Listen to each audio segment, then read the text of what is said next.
Catheter-based renal sympathetic denervation has captured the imagination of interventionalists interested in treating hypertension due to renal artery disease. Now another twist in this story is emerging.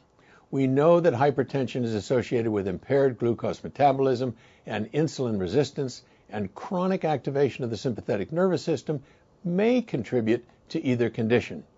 Now in circulation there is a report on a pilot study looking at the effect of catheter-based renal sympathetic denervation on glucose metabolism and blood pressure control in patients with resistant hypertension.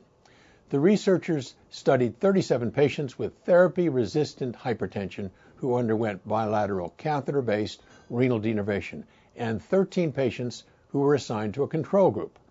3 months later, mean blood pressure was impressively reduced in the treatment group, consistent with earlier results of such interventions.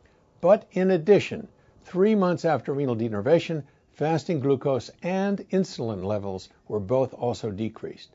In addition to that, mean 2-hour glucose levels during oral glucose tolerance testing were reduced significantly by 27 milligrams per deciliter. As expected, there were no significant changes in blood pressure or metabolic markers in the control group.